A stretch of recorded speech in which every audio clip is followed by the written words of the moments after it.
Brunei, independent Islamic Sultanate on the northern coast of the island of Borneo in Southeast Asia. It is bounded to the north by the South China Sea and on all other sides by the East Malaysian state of Sarawak, which also divides the state into two disconnected segments of unequal size. The western segment is the larger of the two and contains the capital city of Bandar Seri Begawan. Brunei achieved independence in 1984, after having been a British protectorate since 1888. It is a member of the Commonwealth and ASEAN Association of Southeast Asian Nations. Brunei consists of a narrow coastal plain in the north which gives way to rugged hills in the south. The country's highest point is Pagan Peak, 6,070 feet (1,850 meters) in the southeast. Brunei is drained by the Balai, Tudong, and Brunei rivers in the western segment and by the Pandaran and Temburong rivers in the east, all flow generally northward to the South China Sea. The Balai is the largest river in the country. The soils of Brunei are deeply weathered, highly leached, and generally infertile. Richer alluvial soils are found along the rivers and in some parts of the coastal floodplain, and these offer the best agricultural potential. White quartz sands are prevalent in some areas. The climate of Brunei is governed by the equatorial monsoon winds. The northeast monsoon typically blows from December to March, and the southwest monsoon blows from May to September. April, October, and November are transitional months. Temperatures in Brunei are warm throughout the year, typically dropping into the mid-70s F, about 23 degrees Celsius, and rising to about 90 degrees Fahrenheit, 32 degrees Celsius on a daily basis.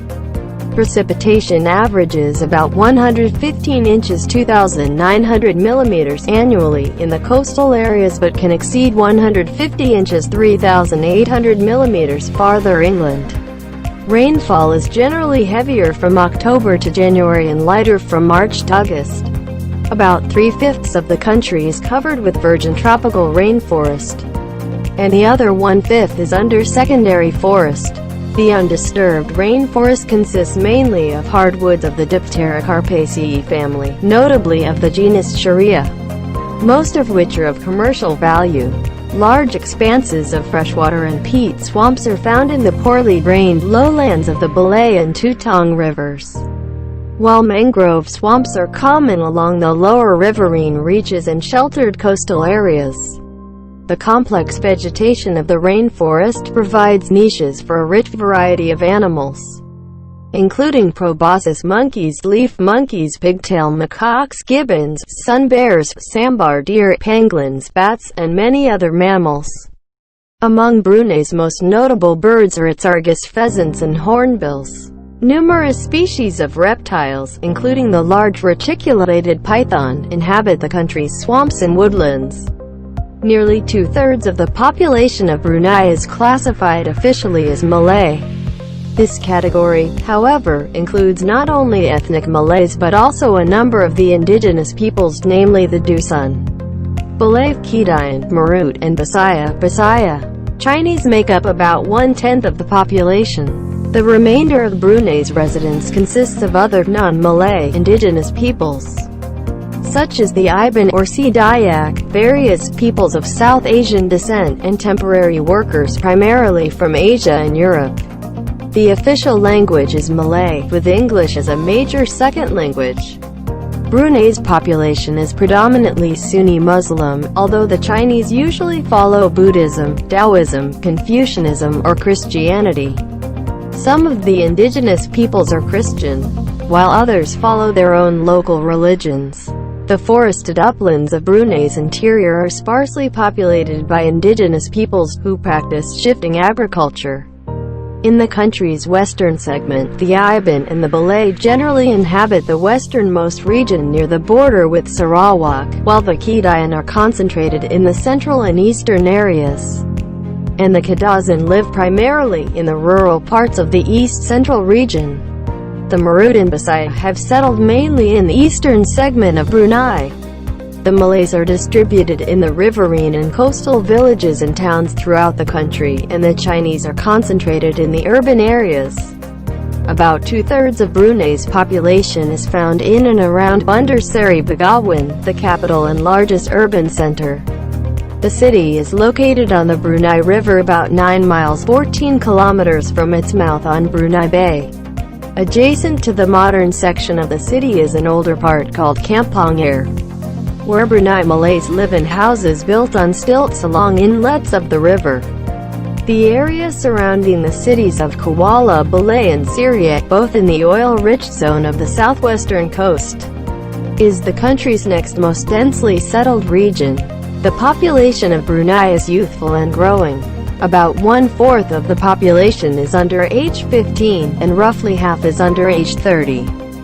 Brunei, vương quốc Hồi giáo độc lập trên bờ biển phía bắc của đảo Borneo ở Đông Nam Á, phía bắc giáp Biển Đông và ở tất cả các phía khác là bang Sarawak, miền đông Malaysia.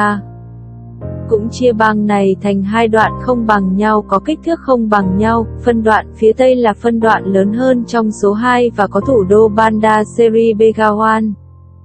Brunei giành được độc lập vào năm 1984, sau khi thuộc quyền bảo hộ của Anh từ năm 1888, nước này là thành viên của khối thịnh vượng Trung và ASEAN, Hiệp hội các quốc gia Đông Nam Á.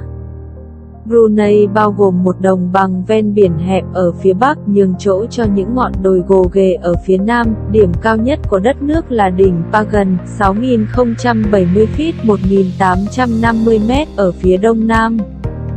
Brunei được thoát nước bởi các sông Bilet, Tutong và Brunei ở phân đoạn phía Tây và bởi các sông Pandaruan và Temburong ở phía Đông, tất cả đều chảy về phía Bắc đến Biển Đông.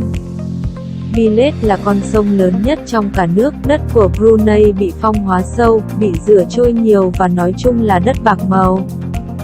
Các loại đất phù sa phong phú hơn được tìm thấy dọc theo các con sông và ở một số vùng của vùng đồng bằng ngập lũ ven biển, và những loại đất này mang lại tiềm năng nông nghiệp tốt nhất. Cát thạch anh trắng phổ biến ở một số khu vực. Khí hậu của Brunei chịu sự chi phối của gió mùa xích đạo, gió mùa đông bắc thường thổi từ tháng 12 đến tháng 3.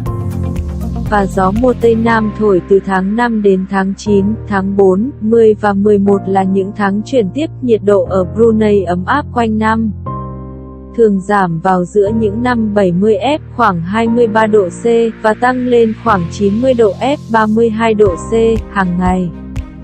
Lượng mưa trung bình khoảng 115 inch 2.900 mm hàng năm ở các khu vực ven biển, nhưng có thể vượt quá 150 inch 3.800 mm xa hơn trong đất liền.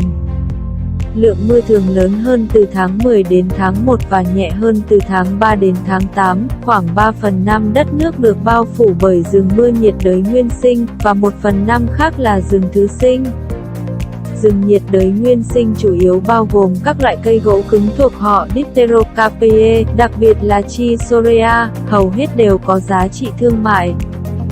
Các đầm lầy nước ngọt và than bùn rộng lớn được tìm thấy ở các vùng đất thấp thoát nước kém của sông Bilet và Tutong.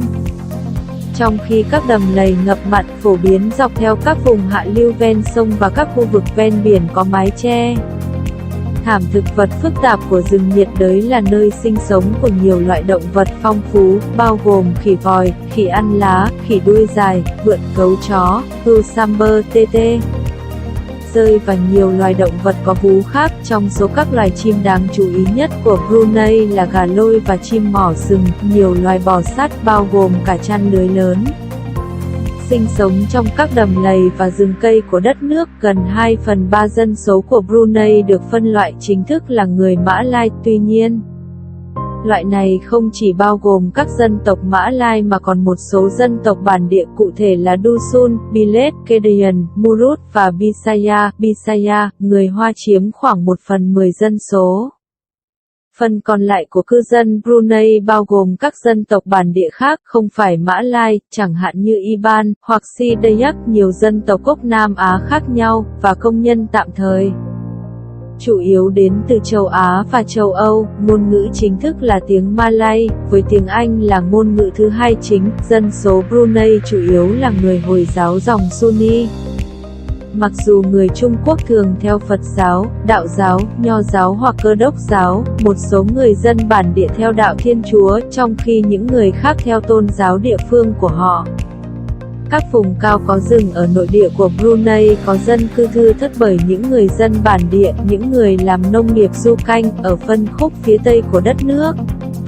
Người Iban và người Bilet thường sinh sống ở vùng cực Tây gần biên giới với Sarawak, trong khi người Kedayan tập trung ở các khu vực trung tâm và phía đông. Còn người Kadazan chủ yếu sống ở các vùng nông thôn của vùng đông trung tâm, người Murut và Bisaya chủ yếu định cư ở phần phía đông của Brunei, người Mã Lai phân bố ở các làng và thị trấn ven sông. Ven biển trên khắp đất nước, người Hoa tập trung ở các đô thị, khoảng 2/3 dân số Brunei sống trong và xung quanh Bandar Seri Begawan, thủ đô và trung tâm đô thị lớn nhất. Thành phố này nằm trên sông Brunei khoảng 9 dặm 14 km từ miệng của nó đối với Brunei Bay, tiếp giáp với khu hiện đại của thành phố là một phần cổ hơn được gọi là Kampong Ayer, nơi người Mã Lai Brunei sống trong những ngôi nhà sàn dọc theo các cửa sông. Khu vực xung quanh các thành phố Kuala Bilet và Seria, cả hai đều nằm trong khu vực dầu mỏ của bờ biển phía tây nam. Là khu vực có mật độ dân cư đông đúc nhất tiếp theo của đất nước, dân số Brunei trẻ trung và ngày càng tăng, khoảng 1/4 dân số dưới 15 tuổi và khoảng một nửa dưới 30 tuổi.